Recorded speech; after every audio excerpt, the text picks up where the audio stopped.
நான் என்ன பண்ணுறேன்னா இதை சுற்றி முதல்ல ஸ்டோன் காஞ்சதுக்கப்புறம் முதல்ல இந்த பீடு கொடுத்துக்கிறேன்.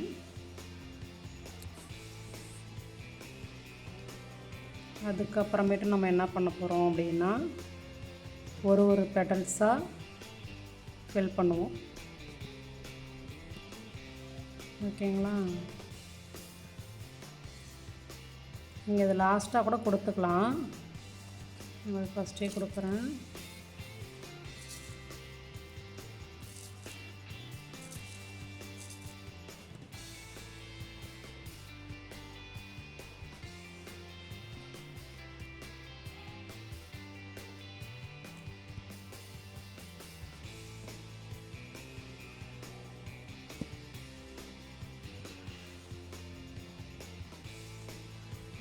இப்போ இந்த இதழை வந்து நான் ஃபில் பண்ண போகிறேன் முதல்ல. சரிங்களா? இப்போ இங்கே எல்லோ கொடுத்துருக்கிறதுனால டபுள் கலரில் நாங்கள் ஃபில் பண்ணுறோம். நீங்கள் சிங்கிள் கலர்லேயும் கொடுக்கலாம், ஒன்றும் தப்பு இல்லை. வரும் ஃபினிஷ் பண்ணதுக்கப்புறம் ஒரு இதழ் போட்டதுக்கப்புறம் உங்களுக்கு தெரியும் என்ன அது எம்போஸ்டு ஃப்ளவர் ஃபில்லிங் ஸ்டிச்சுனா என்ன அப்படின்றது. சரிங்களா? பாருங்கள்.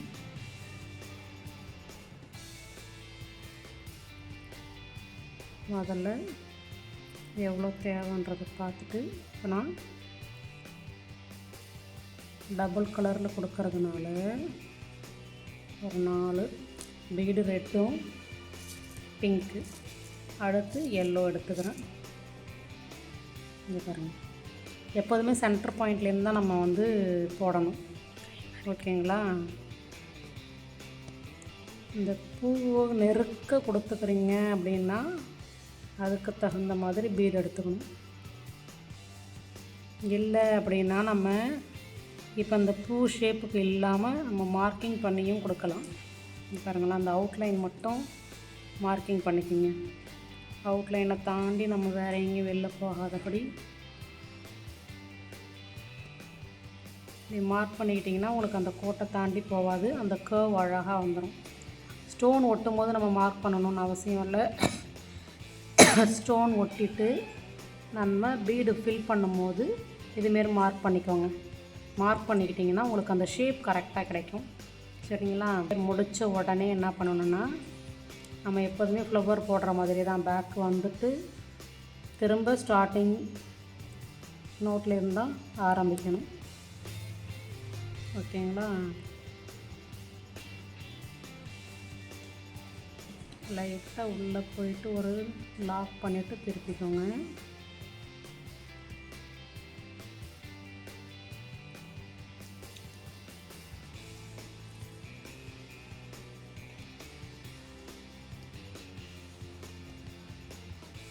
அந்த இதழுக்கு தகுந்த மாதிரி நமக்கு பீடு வந்து குறையும். போக போக கர்வ் சின்னதாகிக்கிட்டே போதில்ல, அதுக்கு தகுந்த மாதிரி குறையும். இங்கே ஒன்று அங்கே ஒன்றும் கொடுக்கலாம். அப்படி இல்லைன்னா சென்டர் பாயிண்ட் எடுத்து ஒரு சைடு முடிச்சுட்டு அடுத்த சைடு எடுத்துட்டேன் அப்படியும் கொடுக்கலாம். ஓகேங்களா?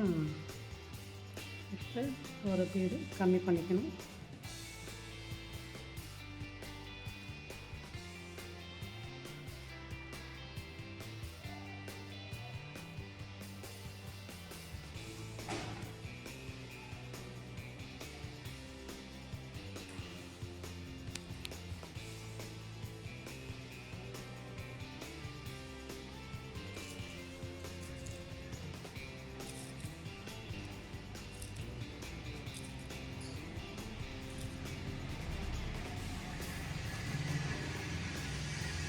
அந்த ஒரு சைடு முடிஞ்சிருச்சு.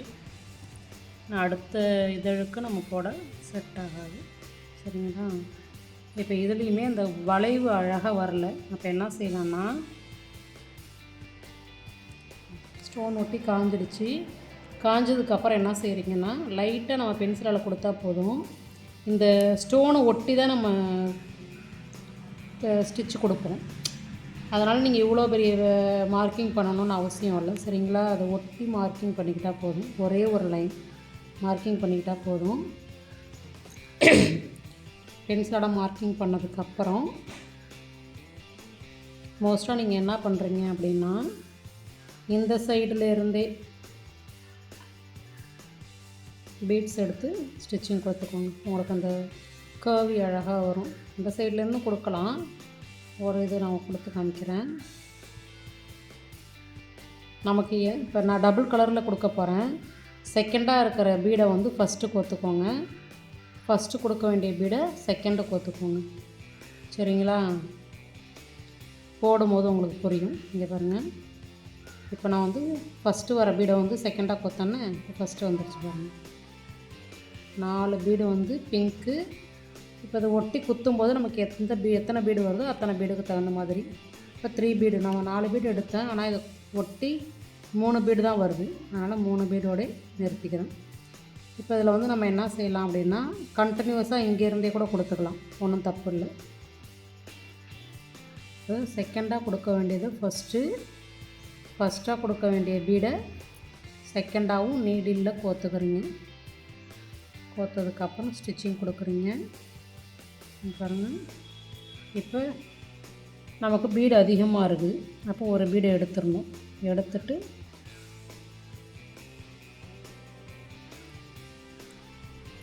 லாக் பண்ணிக்கணும். லாக் பண்ணிவிட்டு தான் அடுத்த லைன் போடணும். சரிங்களா?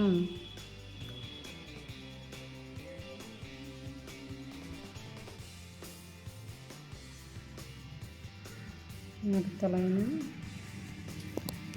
பீடு வந்து ஒன்று குறையும். சரிங்களா? அப்போ தான் நமக்கு அந்த கர்வி அழகாக கிடைக்கும். இப்போ இந்த சைடு முடிச்சிட்டேன். இப்போ என்ன பண்ணுறீங்கன்னா, அடுத்த லைன் இங்கேருந்து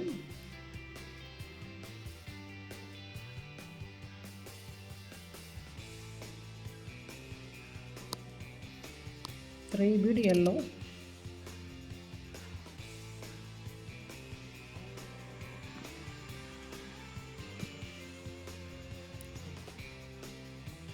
இன்னும் ஒரு லைன் கொடுக்கலாம்.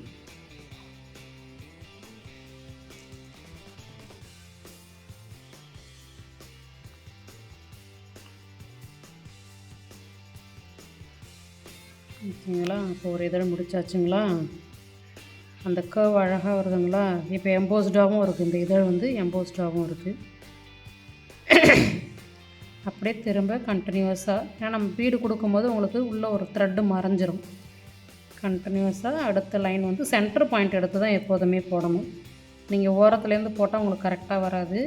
அதனால் சென்டர் பாயிண்ட் எடுத்து போடுங்க. செகண்டாக கொடுக்க வேண்டிய பீடு ஃபஸ்ட்டாக கொடுக்க வேண்டிய பீடு செகண்டாகவும் நம்ம நீடிலில் கோக்கும் போது செகண்டாக வரும். ஓகேங்களா? பாருங்கள். நல்லா டைட் பண்ணி இப்போ இதில் நாட்டு நம்ம லாக் பண்ணும்போது அந்த சென்டர் பீடை ஒட்டி லாக் பண்ணதுனால இங்கே பீடு வந்து எக்ஸ்ட்ரா வருது.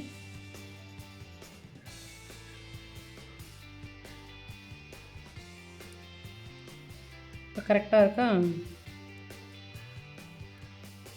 லாக் பண்ணிவிட்டு இங்கேருந்து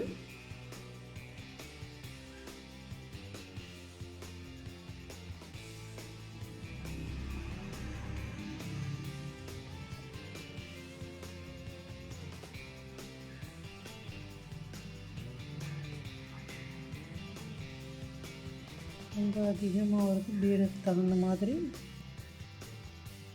கம்மி பண்ணிக்கணும் நம்ம.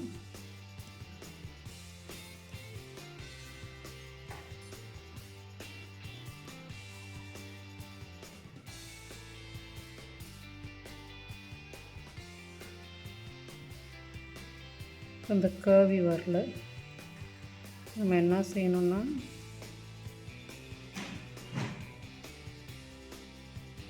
த்ரெட்டு வந்து கொஞ்சம் எட்டை கொடுத்துட்டோம். திரும்ப நெருக்க அந்த ஸ்டோனை ஒட்டி தான் நம்ம வந்து ஸ்டிச்சு கொடுக்கணும். ஸ்டோனுக்கு அந்தாண்டா போய் கொடுத்தீங்கன்னா அது கரெக்டாக ஸ்டோனை கிட்ட ஸ்டிச்சிங் கொடுத்து ஆரம்பிங்க. ஏன்னா அந்த கேப் வந்து உங்களுக்கு வந்துடும்.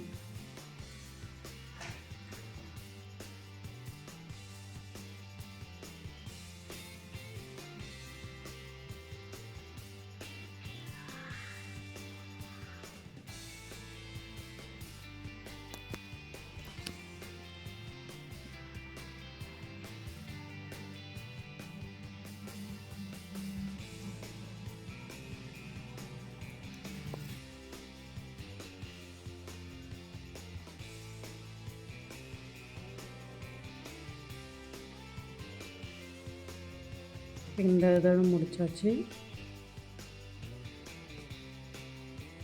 அடுத்து இது சென்டர் பாயிண்ட் எடுத்துக்கோங்க. சென்டர் பாயிண்ட் எடுத்திங்கன்னா உங்களுக்கு கரெக்டாக வரும்.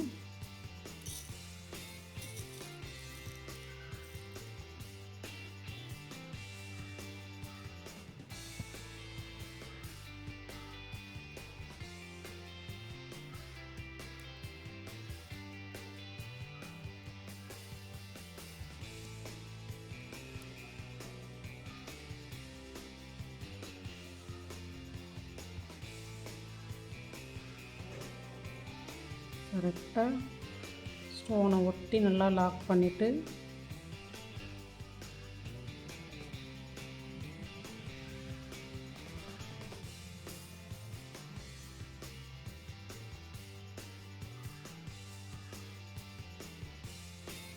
எப்படி போடணுன்றது உங்களுக்கு தெரிஞ்சிச்சுங்களா? பீடு அதிகமாக வந்துச்சுன்னா ரொம்ப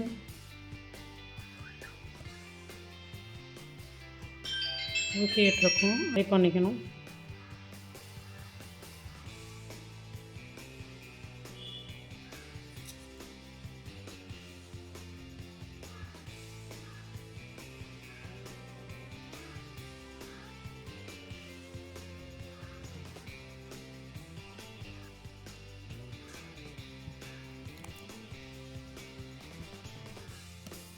நீங்கள் ஸ்டிச்சிங் கொடுக்கும் போதே உங்களுக்கு தெரிஞ்சிடும் எத்தனை பீடு வருது, பீடு எக்ஸ்ட்ரா போயிடுச்சுன்னா நம்ம கம்மி பண்ணணுமா அப்படிங்கிறது. அதுக்கு தகுந்த மாதிரி நீங்கள் கம்மி பண்ணிக்கோங்க.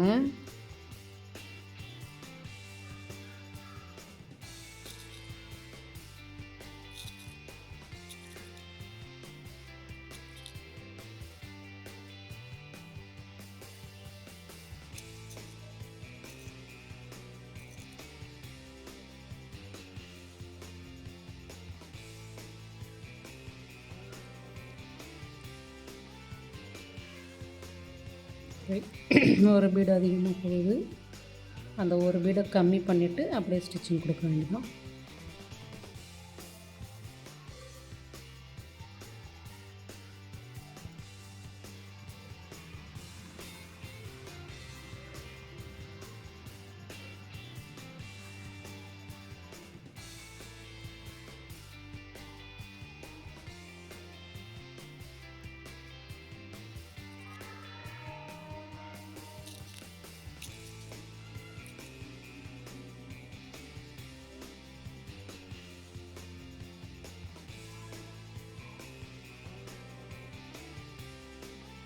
இதில் வந்து ரெட்டு அதிகமாக இருக்குது, கம்மி பண்ணிவிட்டு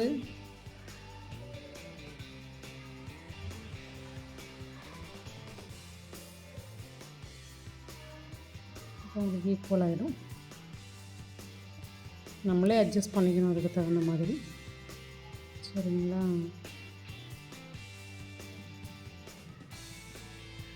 அதுமாரி கிராஸும் ரொம்ப அதிகமாக தெரியுது, அதனால் ஸ்டிச்சிங் கொடுக்குறத இன்னும் சென்டர் பாயிண்ட்டாக எடுத்து கொடுக்கும்போதே உங்களுக்கு வந்துட்டு தெரியும் நம்ம சென்டராக தான் கொடுக்குறோமா அப்படிங்கிறது. அதுக்கு தகுந்த மாதிரி நம்ம சரி பண்ணிக்கணும்.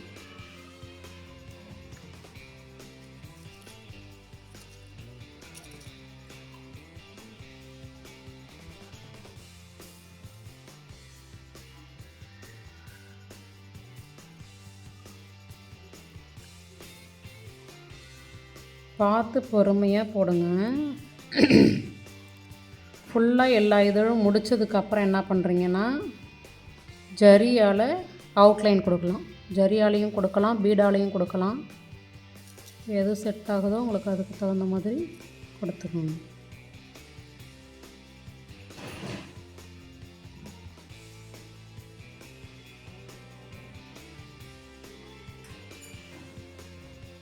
ஓகேங்களா? அதையும் தாண்டி அதிகமாக இருக்குங்க.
இப்போ அழகாக ஒரு இதழ் ஃப்ளவர் வந்துருச்சிங்களா, இன்னும் ஒரு இதழ் மட்டும் போடணும்.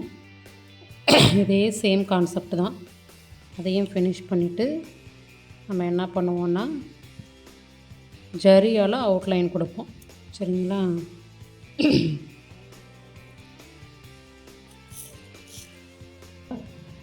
முடிச்சாச்சுங்களா? முடிச்சதுக்கப்புறம் இப்போ இதை சுற்றி அவுட்லைனாக ஜரிக்குள்ள எடுத்துக்க போகிறோம்.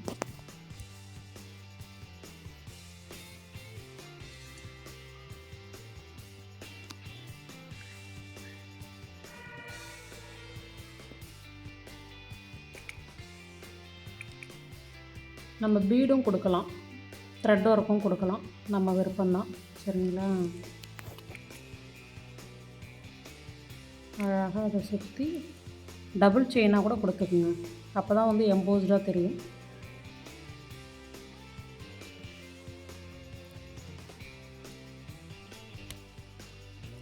சென்டரில் இருக்கிற ஸ்டோனுக்குமே நீங்கள் பீடு ஒர்க்கு பண்ணலாம்.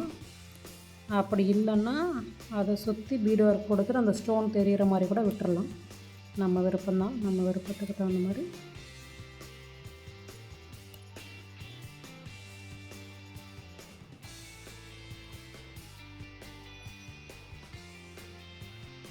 லாக் பண்ணி திருப்புங்க.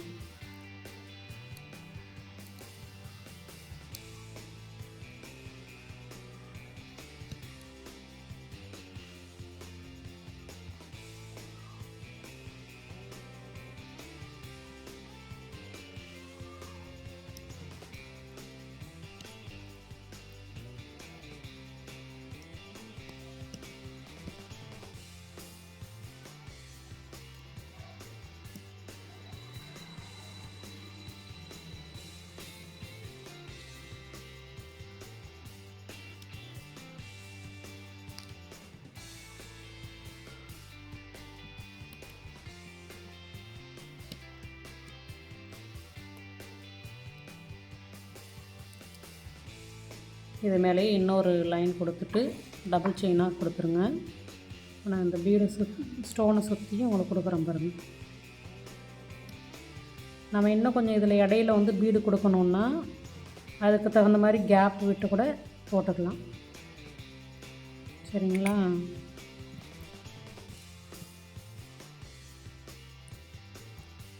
நான் ஆல்ரெடி போட்ட உங்களுக்கு ஃப்ளவரையும் எம்போஸ்டு பீடு ஃப்ளவர் ஃபில்லிங் ஸ்டிச்சையும் காமிக்கிறேன். இதே சேமாக தான் இருக்கும்.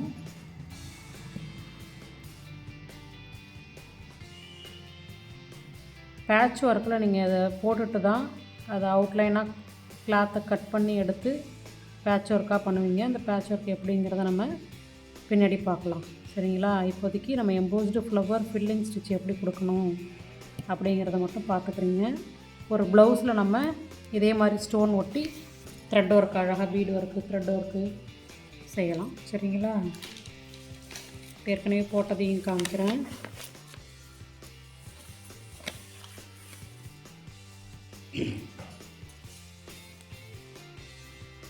நீங்களும் இதே மாதிரி ட்ரை பண்ணி போட்டுட்டு எனக்கு ஃபோட்டோ எடுத்து அனுப்புங்க. சரிங்களா?